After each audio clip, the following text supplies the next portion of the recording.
Yeah, of course. You don't do the desk, you do this kind of coffee table?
This guy's so kind of feeble and kind of like mealy. He's just letting himself be tossed around. And one of the things I do think about a lot is a lot of the people we teach, right? They lack a sense.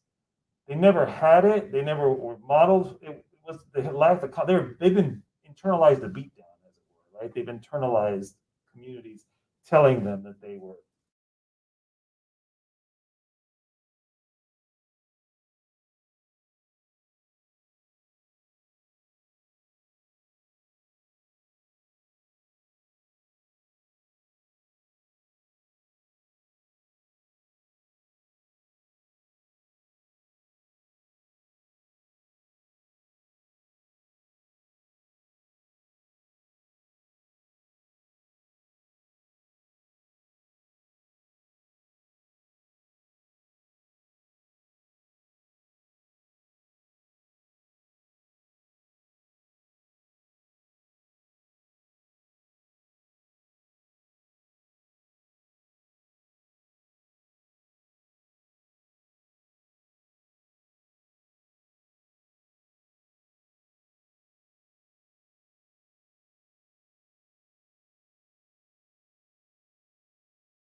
Tell me what it looks like when I'm reading.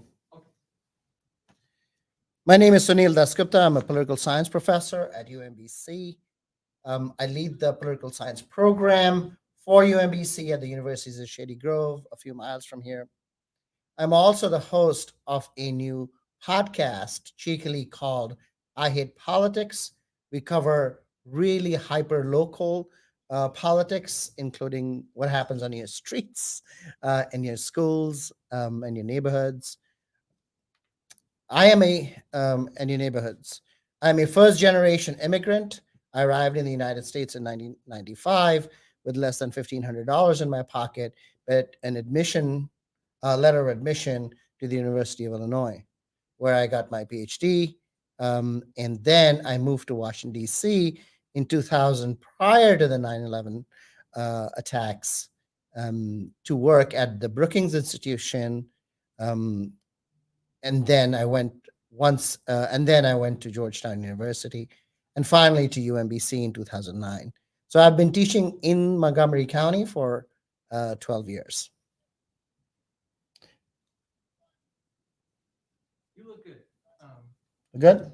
Yeah, you're still hearing your voice because on YouTube and Facebook there's a slight delay, but the audio and video are synced up. They're just getting it a couple seconds Sure. later. So if you see someone replying to something you said 10 seconds ago in the comment box, Yeah, I would. Yeah. I'm not going to be paying that much attention. I'm just going to be. It's going to take all my energy to just remain That's focused. what Gabe is here for. Gabe can, and he's in a better position to look at the screen too.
Welcome, everyone. This is LCMC's third Bridging the Gap event. For those of you, if you're new, if you're watching on Facebook, let's say, and you just found us, please consider, well, I'll tell you about us first, and then you can consider this. So Literacy Council Montgomery County, LCMC, hosts this event, the Bridging the Gap event, on a quarterly basis. The programs are basically, the purpose of them is to look at problems and issues that our students face, to look at the communities that they come from, and then to bring in guest speakers like our guest here, who can then take a look at the book that we've picked for that session and help us better understand the issues around those communities in order for us to be better allies for those communities that we serve. As a adult education agency, LCMC, basically, if you don't know that term, what that means is basically we serve adults who are basic skills deficient, which, to put it in layman's terms, means you're at a basically 8th grade or lower in your academic skill. And now that could be because you're an immigrant and all you really need is English. Maybe you're a doctor or a lawyer in your own country, and certainly those are some of our students. But we also have students who didn't have an opportunity to learn in their own countries. And then obviously we also have folks who are native to American. Their English is their first language, but they fell off of school for whatever reason. And with all those people, what we try to do is we try to give them academic support, digital literacy skills, and we try to get them job ready. That is part of our task as adult education agency here in Maryland. So now that I've told you that, if you, like I said, I have to say this, or else my staff will get angry. If you found us on Facebook and you didn't know us before, please consider signing up for our newsletter and joining us. We have lots of events like this throughout the year. So now, I mentioned that this is our third Bridging the Gap event. And this event was actually supposed to happen earlier this summer. And we had designed and planned really that it was going to be a companion event to something that a colleague of mine here at LCMC, her name's Ahu Moser, and she is our Senior Director of Academic Services. And she had put together this really amazing talk, it's a brown bag, about what it meant to be Muslim in America, or at least what it meant to be Muslim in this community. And she had two leaders from the community itself, and they had a discussion about what it meant for them as Muslim women to walk this, to be part of what the American framework. What does that mean to them? How did they see themselves both as American and Muslim, and then challenges that they faced? And we thought that would be a great conversation to have. And in fact, I put that in the show notes. So if you see it, it's in the, if you're watching on YouTube, you can see it in the show notes. If you sign up for this event, we'll send the link out tomorrow to you so you can see it. But I would really take a look at it. I think it's a really strong program. And that was supposed to be a companion to this discussion about Native Believer, the book. And part of the reason for that is because other events that we've done in the Bridging the Gap series have often been more about us as teachers and bringing in outside speakers to try to inform people outside of whatever community we're talking about that community, in order to make them, like I said, more informed, to bridge the gap that sometimes happens between communities. But in this conversation, especially this book, I think, though it is about a Muslim, or at least about a man who comes from a Muslim household, and if you've read the book, you'll know why I'm making that distinction. In this book, I think what you're really left with, the questions you're really left dealing with, are more about identity and culture. And that is where our guest here, Dr. Dasgupta, is an expert. And we wanted his thoughts and try to help us think more about the book. That's not to say that obviously some of the themes that we'll be talking about deal with the Muslim tradition. But in the end, this book kind of reminds me of an old photograph by Gary Winograd. I don't know if you've ever seen it. It's called The Air Show. Have you ever seen this? No, I'm not. So you'd think from this book, this picture, the title, that you'd be looking at a picture of jets. Mm-hmm. But what you end up looking at is a picture of a bunch of people looking up, because what he did was, well, you probably can see where he's going. He said what was more interesting was not jets, but the people looking at the jets. And for me, when I read this book, although the main character is the main character, for me, the people who are most interesting are the people around him, because I feel like they all are struggling to try to put him in a box, and a box that he does not want to be in, and he doesn't know how to get out of it. So in the end, what I'm left with is, and I'll say this because if you know me, I did study religion for a good many, too many years probably. I was going to make a joke that what you have here is a struggling Catholic, Latino guy, talking about a man who's from a Muslim community who has theories about lots of things, including Judaism and the American religion of individuality, which we'll probably get to in a minute. And to tie it all up, I'm left with a Buddhist notion of presence, meaning that I think the answer for a lot of our problems is that we probably should stop trying to put everyone in boxes. Even if you have some information about a community, don't come into the relationship assuming things about them. Maybe you want to try to listen and hear these people, because it sounds like this gentleman who this book is about, if someone would have just listened to what he had to say, or at least helped him think through and express that, maybe we wouldn't have we wouldn't end in murder.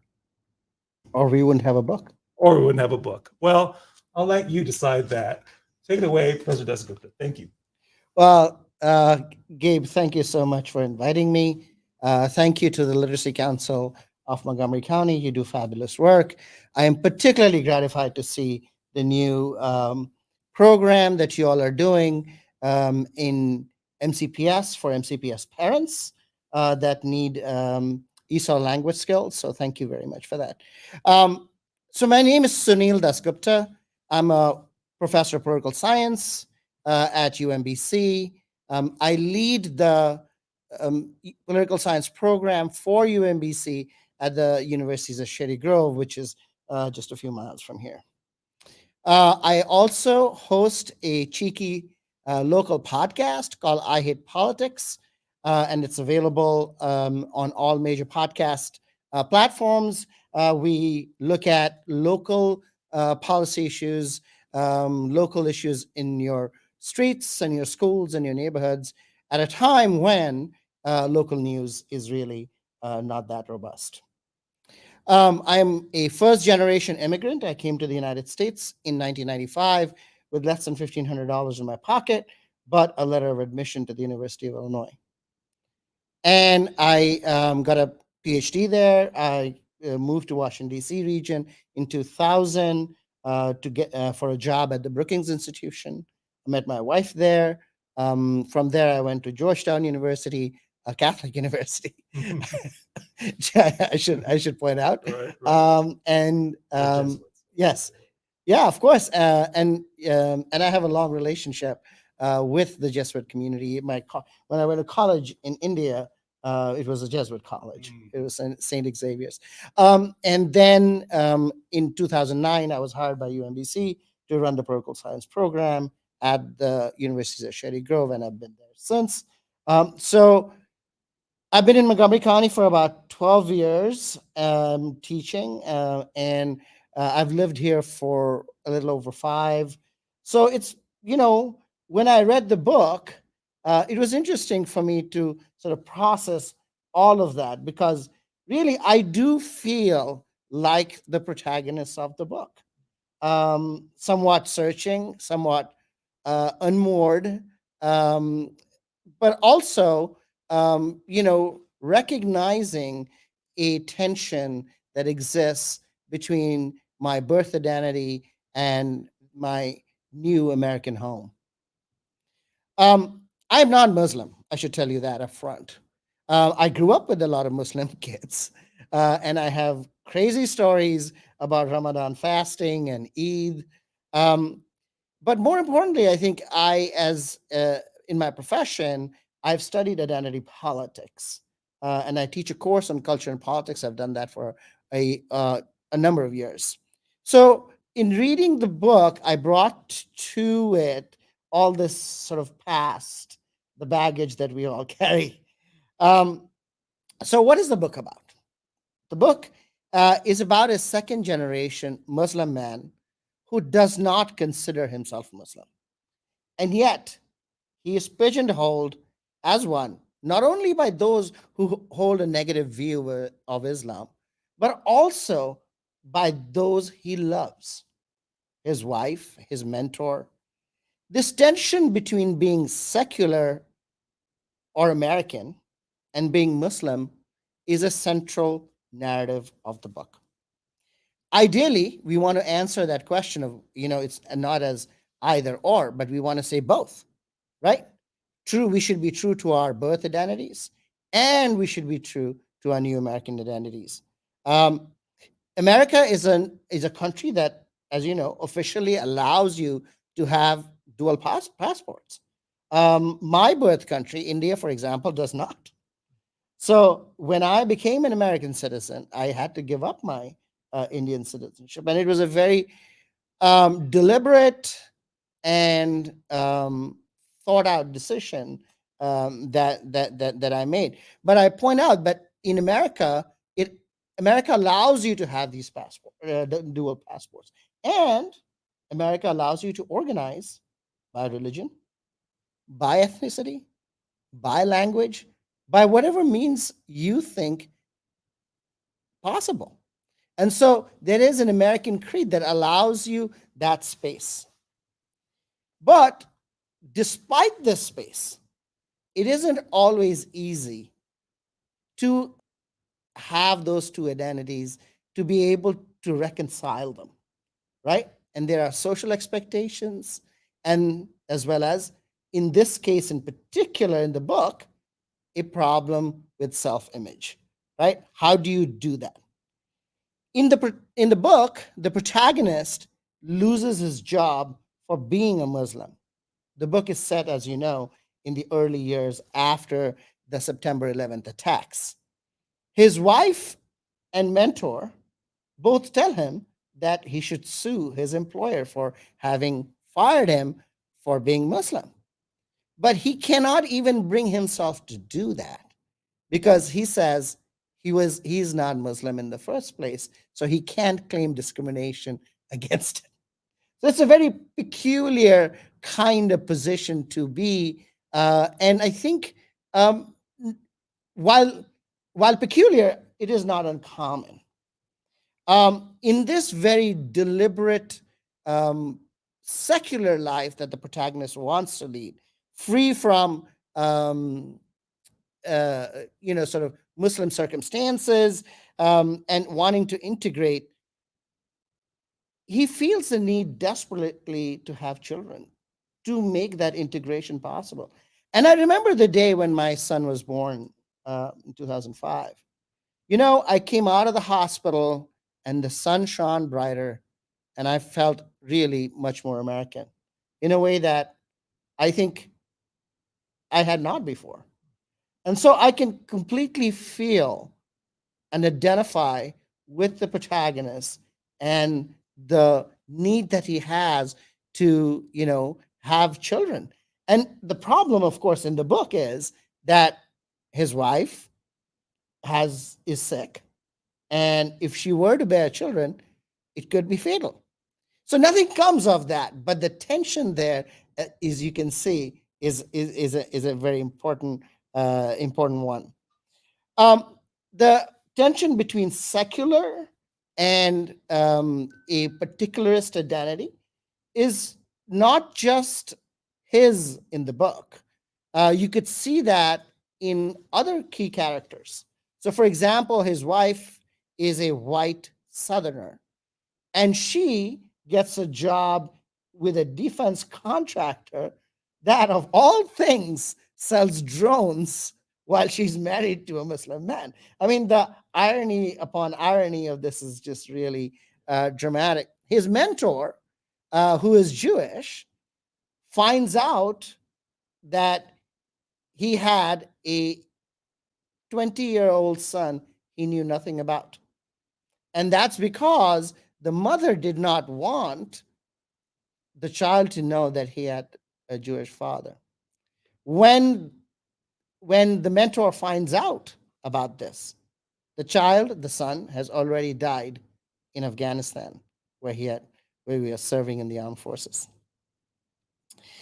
So it isn't just the protagonist that has that is faced with this dilemma between his secular American identity and the birth identity that they have. And I think that makes sort of the big theme, the first big theme of the book. Um, Pardon me, I have to read a little bit because I've been running around. I wrote some notes, and I don't really want to, miss out what I my built thoughts rather than extemporaneous ones. So having a Muslim name, right, marked an entire population after the September 11th attacks. But it's worth pointing out that this wasn't always the case in the United States. In the 19th century, early 20th century, and even in the middle of the 20th century, white passing Muslims did integrate. Eventually, they Christianized. And you only really, have you ever been to Western Maryland? Yeah. Yeah. And have you walked around Lake Habib? No. You should do it. There's Ali Khan Road and Lake Habib in Cumberland by Rocky Gap in Western Maryland. So I imagine that Middle Easterners were immigrating, were coming to Western Maryland for some time, right? And, so really at that time, I don't think there was a real issue between being American and being Muslim. Islam becomes suspect, right? Islam becomes suspect only much later in the 20th century. I remember clearly the 9/11 attacks. I was in Washington, D.C. I was working at Brookings at that time. And I think the next day or the day after, a Pakistani friend of mine who is Muslim was picked up. I don't know who came to get him, but two people came and they told him to empty out his pockets, and they just took him. We don't know where he went. And this is Brookings. So we started making calls and all of that. And finally, he was let go at 11 at night. That thankfully, pretty not too long. But they just, got him to Alexandria Metro Station and left him there. It turned out that he had, luckily for him, a Metro card, and he came back to DuPont, and that's how we found him. But I still remember very vividly that entire experience. So again, it is the hardship of being Muslim or having a Muslim name since the 9/11 attacks has been significant, and how we have dealt with it is really, much of the book. The second big theme for me from the book was how migration changes us and how it changes our children. In the book, the protagonist's parents are a vague, hazy presence, right? They're not there, they've already died, but it was an act of his mother's, right? A gift of a miniature Quran wrapped in this beautiful embroidered cover, a rich velvet cover that she had put on his bookshelf, that was found by his boss accidentally and led to his firing. Imagine the mother. Had she known that this might happen, would she have done it? Had she known that her son's life would be upturned because of a loving present she gave her son, what would she have done? Would she have brought him up differently? Right? We often, first generation immigrants such as myself, right? And really, I'm not talking about the protagonist's parents, right? We tend to live quiet lives in the sense that we want jobs that are secure, often jobs for which, people are overqualified sometimes, and we accept that because they are secure. We want not to be noticed. We want to remain in our homes, and make sure our children have the education to have the sense of belonging and security that first generation newcomers have lacked, right? And that's what I mean by quiet lives. But in that process, how are we bringing up our children? I think that's a big point that we miss. Are my children Indian or are they American? That's a question that is not easily answered, right? You would say, oh, be both, of course. But it's not easy to be both. It is not easy at all to say, oh, you can do both, and this is a moment of kumbaya. No, it's not. It is, you have to think really about what is it that you're answering to. Does the first generation of immigrants, do we burden our children with cultural artifacts that then come back to haunt them in good and bad ways, right?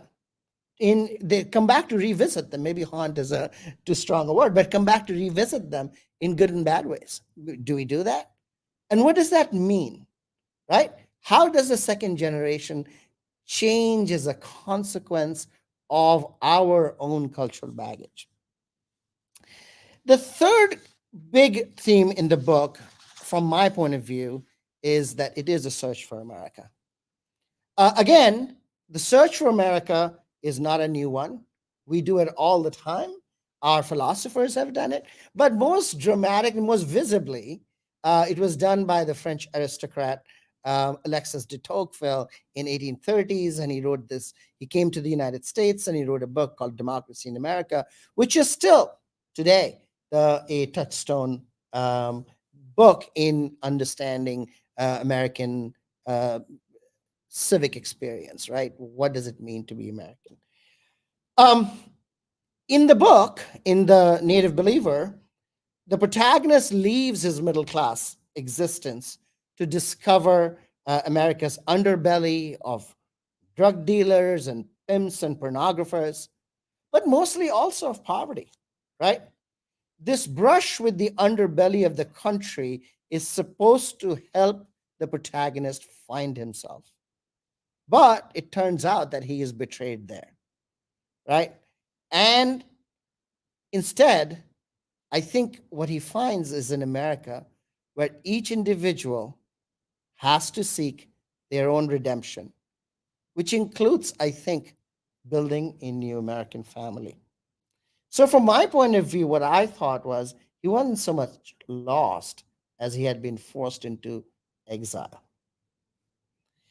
Lastly, I want to dwell a little bit on what it means on being Muslim in America. We know, for example, that Thomas Jefferson had a Quran, but with race as a central fault line in the country, right? White passing Muslims had long immigrated to the United States. They assimilated and they Christianized. Henry Ford of Ford Motor Company invited workers from the Middle East to come settle near Ford factories in Michigan, creating the largest Muslim enclave in the United States. In the 1960s, militant civil rights activists picked up Islam as an instrument of civil rights. Malcolm X, Louis Farrakhan, and Muhammad Ali are shining examples of that movement. But even then, it wasn't Islam that was seen as being hostile to the United States. The anti-Islamic tenor in American sociopolitics, if you will, right, is really a much more recent phenomenon, going back first, at best, to the oil shock of the 1970s, and then picking up some speed as terrorism increased in the terrorism was born. Modern terrorism was born in the 1980s, and then really after, and of course, I was forgetting the Palestinian Intifada was built up really at that time, and then finally after 9/11 attacks. The irony of this new hostility to Muslims as a group is that Muslims are really quite well integrated into American society, right? Apart from Dearborn in Michigan, you don't find like large concentrations of Muslims. I think there's a little bit in Minneapolis and maybe in some others, but really most Muslim Americans, right, are live in integrated housing areas, right? They are not in specific sort of specific areas of the country. That's where they live. That's not. So they're fairly well integrated. Um, and then the other thing that is, I think, very important to understand, at least from my point of view, having grown up with lots of Muslim kids around me, is that we think of Muslim as one group in America, but really where they come from is not one. An Indonesian Muslim or an Indian Muslim is vastly different from a Saudi Arabian Muslim or an Egyptian Muslim, right? And yes, Islam has this idea of a common identity around the religion itself. And Hajj, for example, is a idea where you and that sort of bolsters that identity. But you just have to look at how many people are Hajis. That's what they're called after you come back from a Hajj, and they are really well respected in their countries, right? But it's few and far between who can make that travel and actually make the connection. So it's very interesting to think about how all those different identities become one in America. So the Muslim identity is forged in the Muslim American identity is forged in the crucible of American politics more than anything else. I thought also in the book that the intersection of Islam and class was fascinating, right? Don't forget, within days after the 9/11 attacks, the Saudi royal family, with all its connections and all its money, was able to remove royal family members out of the United States within days. The brunt of anti-Muslim discrimination was faced by Muslims that were not well off. I mean, that reality is, I think, very, very interesting. It's the 5 kids in Lackawanna in New York, or the gullible and lost wannabe jihadi who was snared in an FBI sting operation, right? Now, there have been tragedies, like, for example, in San Diego, I think at Leavenworth, that was another case. But, when you fight a war this long, it comes home. War absolutely all the time comes home. And, Catherine Ballou, who's a historian at, I think, University of Chicago now, she has written how wars have come back and sort of fueled white supremacy movements within the United States. So it is very important to think about, that kind of connection. But looking at the underclass and looking at the underbelly of America as both poor and Muslim in the book was really a fascinating kind of juxtaposition. I think I'll stop there. And Gabe, you have questions or I'm running comments? Or yes, I have many. So one thing I do want to say to anyone who's watching, and I see that some are coming through. So if you are watching on Facebook or YouTube, please, by all means, if you leave a comment in the chat, we actually, Jeremiah, who is manning the back end of this app that we're using, he'll see them, and then the ones that make sense, then he can put them up. And so please send questions. Also, if you're shy and you don't want the question stated now, but you'd like maybe for us to respond later, or you think of something after this event is over, by all means, send us a question at equity@lcmcmd.org. So it's our name with MD at the end, equity@lcmcmd. So, but I have the privilege of getting to sit here, so I get to ask some questions. So first, I really like your point about, and maybe I'm going to rephrase it, and you can tell me but I do like the idea of this notion that groups, right, communities are in some ways, your point about Muslims being, a Muslim from South Asia is very different than a Muslim from Indonesia, or very different than a Saudi. But I guess I was going to ask you, isn't that true though of like every group? Sure. Like it almost seems like they're always this. And this is where I think I was trying to go, and I'm not sure if I made the point, but I think it's where I was trying to go with my opening comment. That for me, the lesson I kind of try to get is you want to learn about a community, right? You want to learn. I want to learn about you, right? But in the end, I have to be like, it's good that I'm not. If I know something maybe about India, let's just say, right? Mhm. Maybe something about where you're from. And that's a great thing because then I can bond. But I shouldn't come to the conversation assuming that everything that my little mind knows about India is true of you, right? It always seems like identities are always put on by the other. So, to my family, right? They're from South America, but they're from the country they're from. And they walk the earth and that's where they're from. But when they come here, they're suddenly put in this big bucket called Latino, right? Black Americans are put in that bucket. Asians are put in that bucket. And that's, what does that even mean, right? Asia, right? Right. Chinese, Indian, So I guess my question to you is, if that's the case, then all of these seem to be fabrications then, aren't they?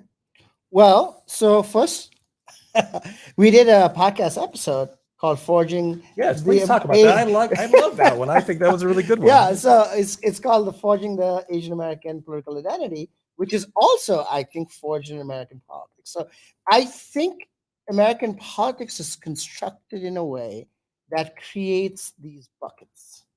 And you have to do it, right? Let's take the Asian category, for instance, right? Asians do not make up, Asians from the Philippines, even like one of the largest groups, or India, or China. By in and of themselves, they don't make up a large enough grouping, and so they have to band together in order to have influence, and that's that's pretty well known. And so there's this internal force that bands them together because that's you can create large enough numbers to be able to make political demands. And externally, you're put in the bucket because that's what you're demanding, right? So it's a sort of a given. It's both a give and take, and I think that's what makes it very, very interesting and difficult to manage because for the exact same reason, like your family may be from one part of South America and they get conflated with people from Colombia. I'm assuming they're not from Colombia, but why? well, I just made that up. Okay. Where's your family from? Uruguay. Oh, Uruguay. Okay, so yes, so there is a huge country of Brazil in between. So yeah, so they're not, but we do sort of treat both those groups of people similarly, both out of and I think the process is two-way. It's not just one way, right? The process is that I do Asian American political stuff as an Asian American, though I had no idea what an Asian American would have been prior to my migration to the United States. That's a category that is only relevant here. But then you make it sound like, because you said, maybe that's probably the conversation we had before we started, but you'd said this thing about redemption that in the end he's got to do it on his own. But if you're being put in these boxes that you're not really controlling, right? Because you didn't control this box, Asian American, it got put on you, right? And if you can't control that, then how do you find redemption by what you're saying? Because for me, when I see this book, I'm like, at the end, to me, I'm a second generation. So I also kind of can understand where he's coming from. But it's an interesting question. There's something,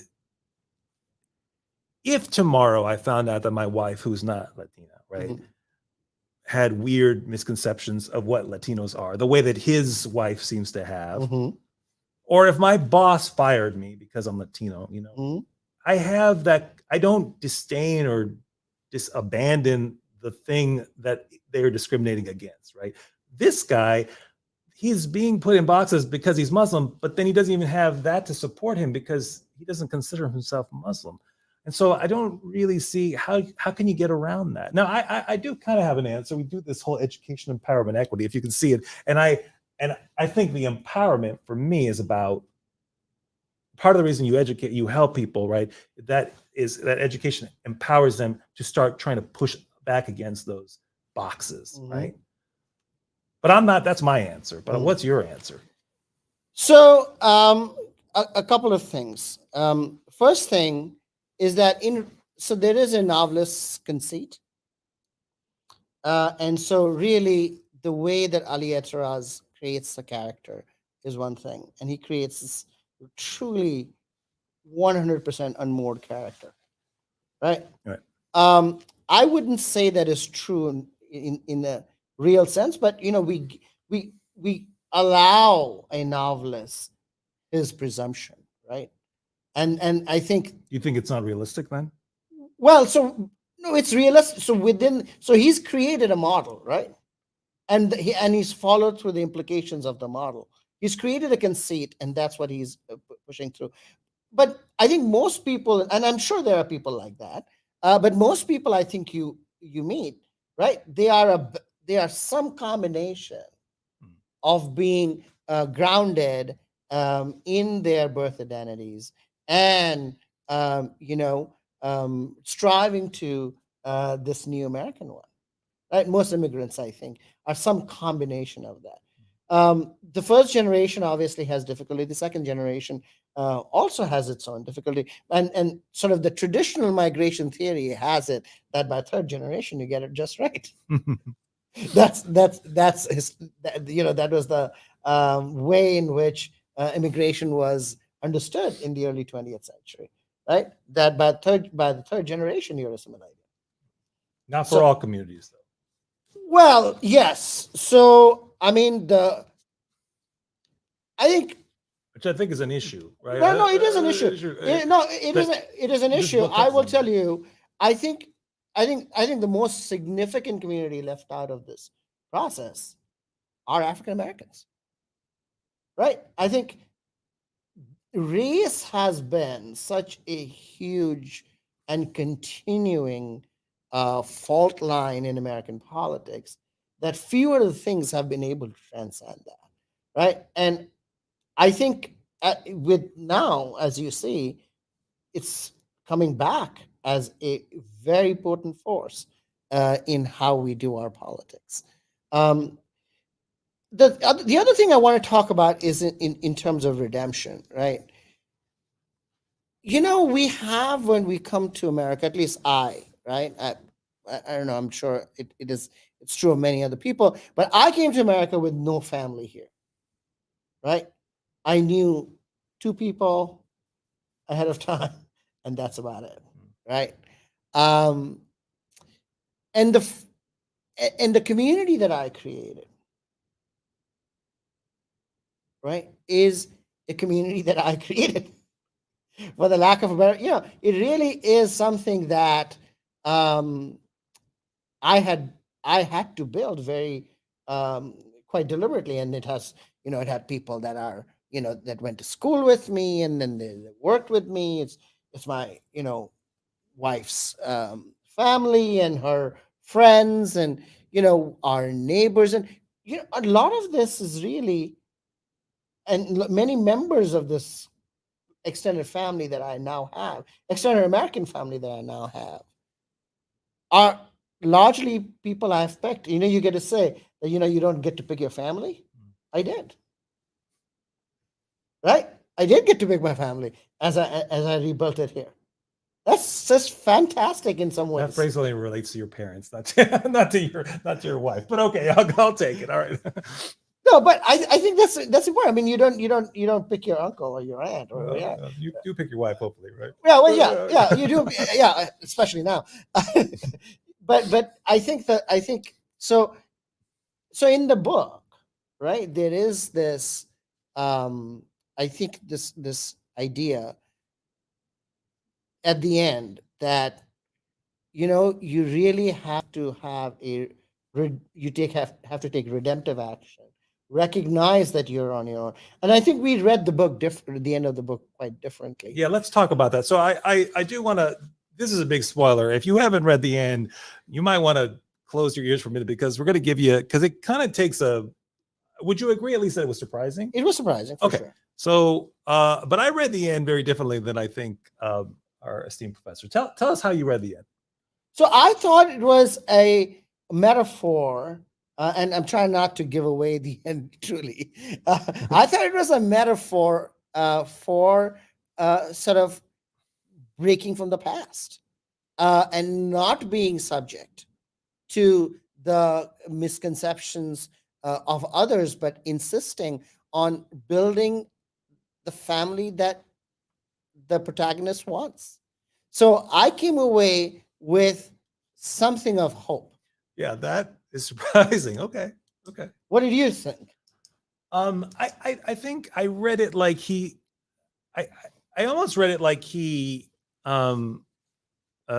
maybe, and I want to kind of bring this back to our students in a minute, but I will answer this question. I think, and I probably need to revisit it, but I think my original reaction, I think you made that joke off air. He made a joke about the difference between the different scholars in the humanities and how they each look at the other group and kind of wish they were the other. And so we're all victims maybe of our biographies and definitely of what we've read. But I very much read this as basically the George Gabriel character is a very interesting guy. Like I think the whole book to me read a little bit like some kind of fable or an allegory. Right? It seems very kind of, everything was very on the nose. Too many coincidences, I thought. But then I think it's it's intentional, to your point, right? And I think the George Gabriel character, to kill him, like I don't know. It's funny. Like there's a part of me that doesn't know if that character actually was discriminating against this character because of being Muslim, or because of what he felt that, because the whole thing about Nietzsche versus the Quran comes up, right?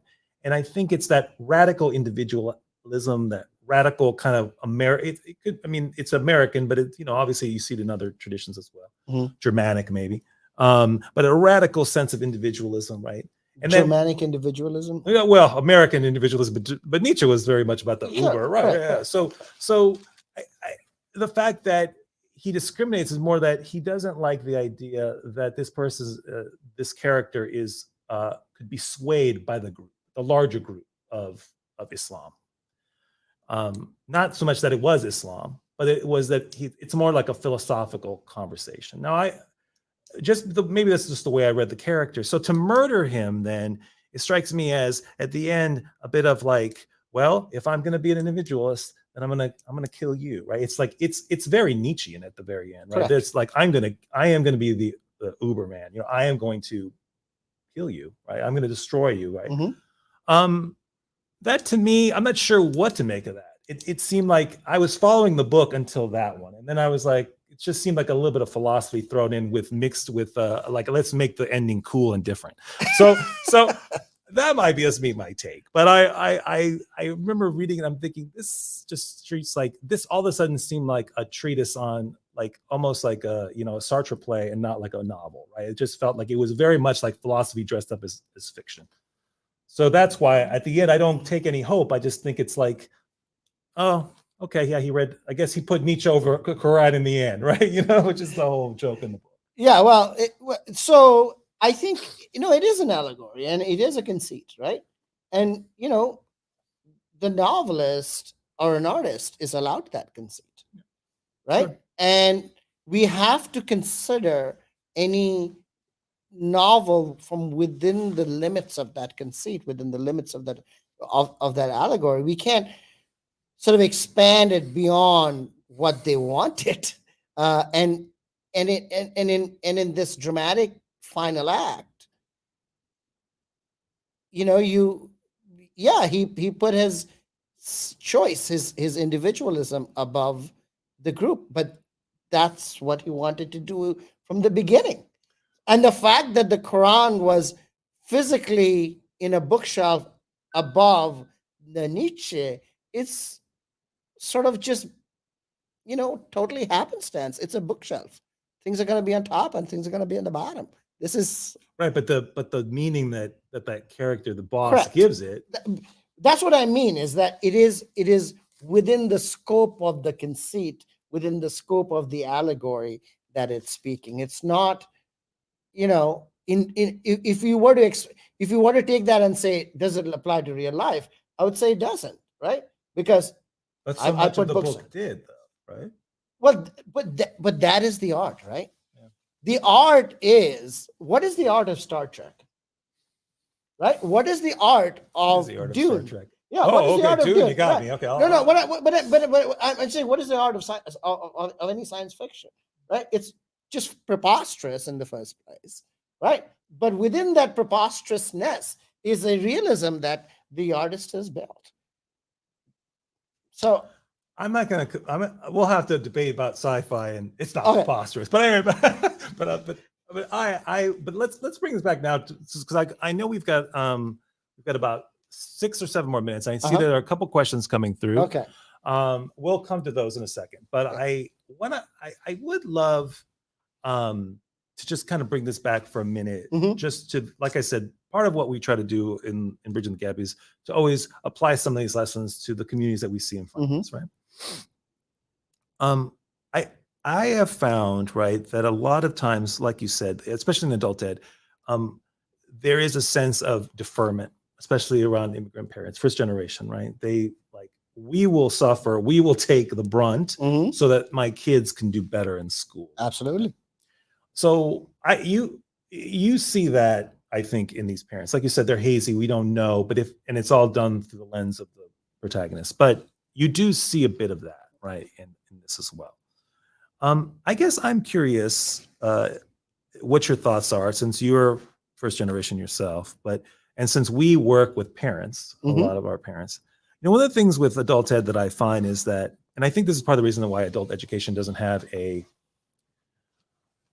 greater standing sometimes in education. It's because the people that we work for, right, often don't feel like they have to defer, like it's not for them yet. Like to be educated, to rise is for their kids, right? I'm going to sacrifice for my kids, right? Mhm. And you see this across groups. It doesn't Asian, Latino, Black. You just see it just across the board. Sure. But I guess I'm curious, when you can see some negative sides to that, right? Like sometimes it can make the kids a little careful, and this young man seems a little bit sometimes beaten down, or I have to be kind of assimilate. I have to kind of keep myself low, but I don't serve them, right? If this person were in real life, he would not be one of my students. His parents might, maybe not, I don't know, but his parents might be. And I guess I'm just curious, from your stance, from your point, what can we do to help folks like that not feel like they have to defer? Is there anything we can do to help? Yes. Yes. So Yes, because I think I the think so. deferment, it hurts. If nothing else, the deferment, I think, can hurt kids, because that deferment also goes back to what I was saying more about that empowerment idea. If you're deferring that empowerment, you're also deferring the power to push back against these boxes that start to form. And I'm just kind of curious, what are your thoughts, especially as a political scientist, and also from from your biography? What would you say to that? So, what most immigrants, most immigrants from India, what kind of jobs they do? What are we? Oh, you mean computer science? Computer software, right? Yeah. So it turns out that, and there's literature on this, right? It's not me.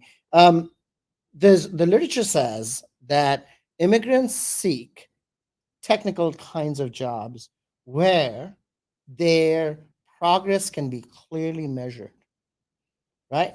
So that they don't have ambiguity about what success means or what failure means, right?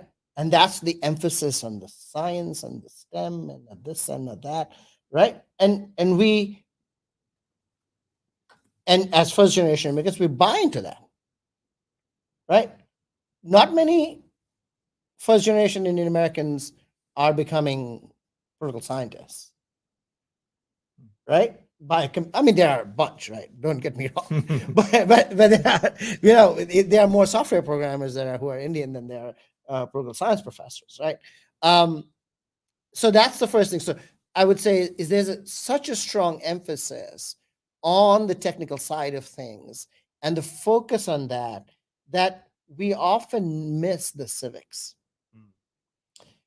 to the point where we don't really understand that the government and the government system and the society in America is very different from the one that we left behind.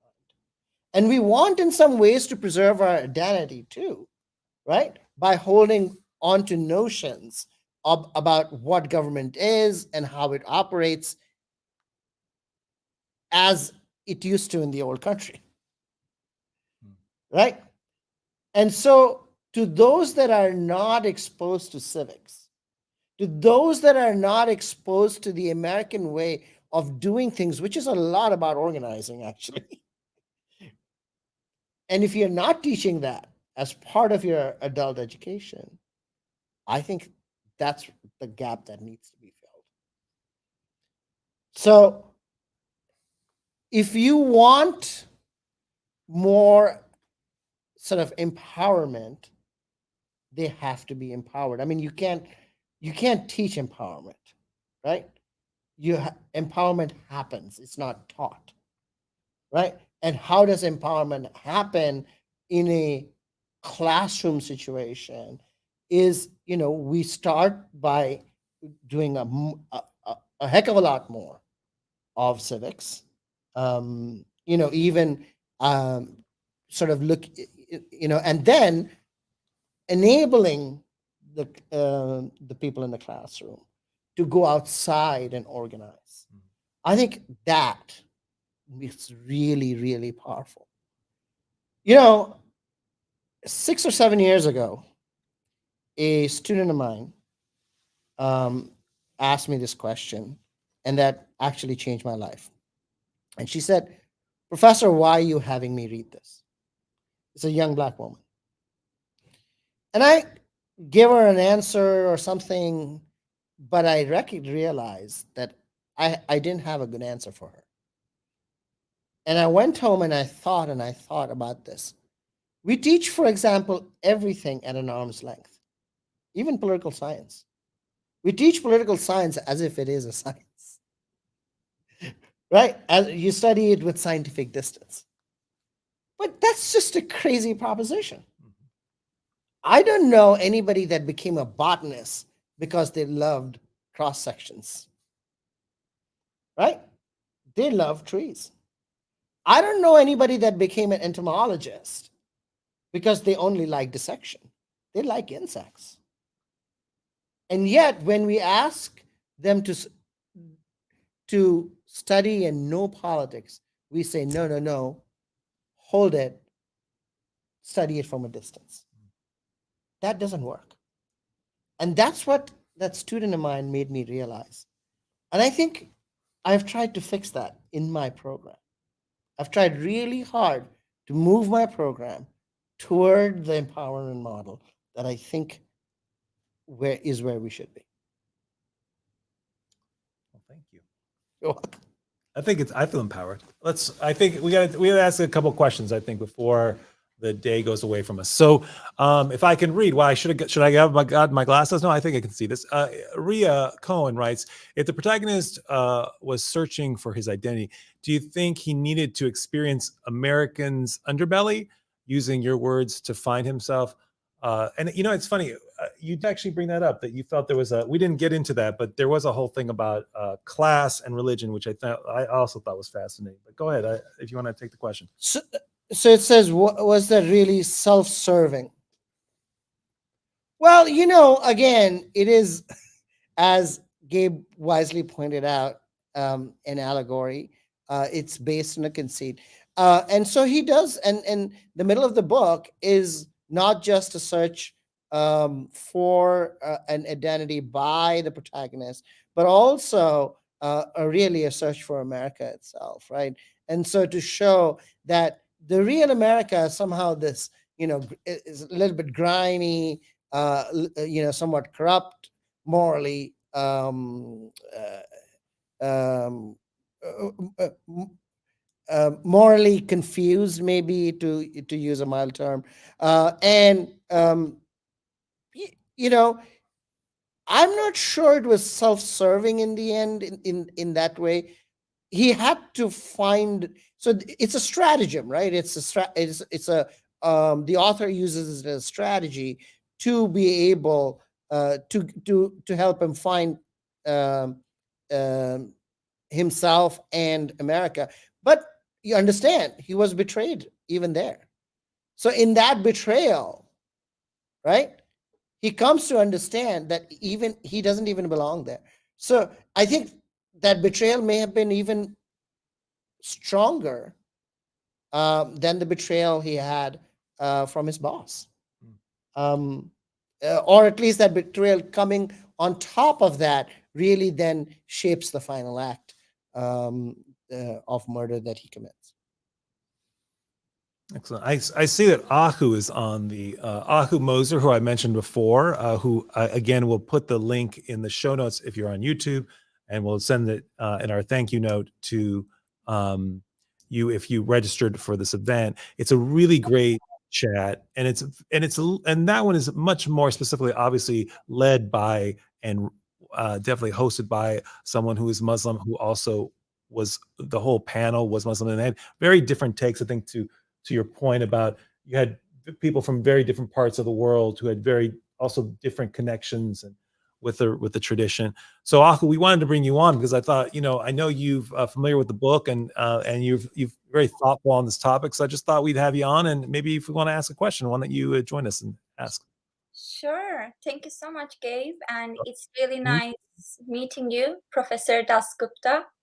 I'm very honored to be here with We you. can't hear you, Ahu. We can't hear. I don't know.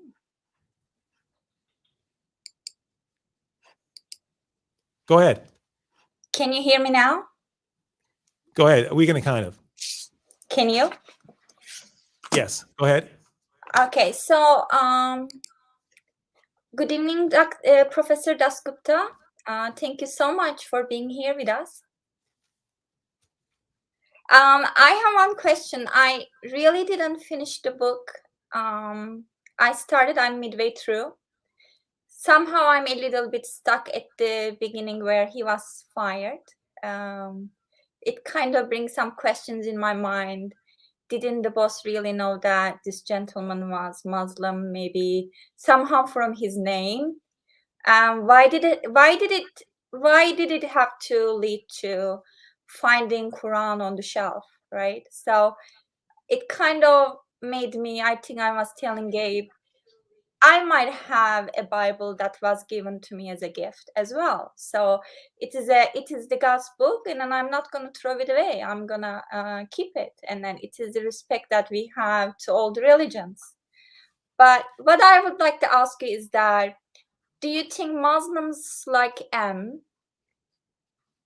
the more they are hated, do you think they become more Muslim because of the hate that they receive? So everyone, I think we're having a problem hearing Ahu. So thank you, Ahu. I think the question was about the more hate a Muslim feels. Do you think that's contributing to? Are you saying it's contributing? And you can nod yes. Is that contributing to maybe potentially hatred of American society? No. No. So, no. What I'm trying to say is, as someone as M, who doesn't identify himself as Muslim, but you know how people feel in different communities about Muslims. And then when a person like him sees that he's hated or Muslims are hated, even though they are very secular Muslims, do you think this makes them more Muslim? Well, not in the book. Mm-hmm. And it's not for the lack of trying, right? Yeah. He tried. Yes. But he didn't do it. So I think there is a lot of variation, right? Mm-hmm. Let's not forget that some of the people that fought the war on terror on behalf of the United States are Muslims. Mhm. I mean, I can point to Zal Khalilzad, for instance, who was, the U.S. ambassador in Afghanistan for a bunch of time, and he was involved in the negotiations right up to the end. I'm thinking about the FBI special agent who was responsible for investigating the World Trade Center bombings, right? So it's not, I think, a singular response, right? I think you have a variation in response, and to your point, yes, I'm sure there are many Muslims who, upon seeing what happened, right, reached out and solidified their Muslimness. But on the other hand, solidifying your Muslimness doesn't mean that you cannot be part of America's response to the 9/11 attacks. I'm not sure that, that step follows. So I would say there is an impetus when attacked to find what you truly believe in. And what the book really does is, over a, almost a couple hundred pages, follow that trajectory of discovery, right?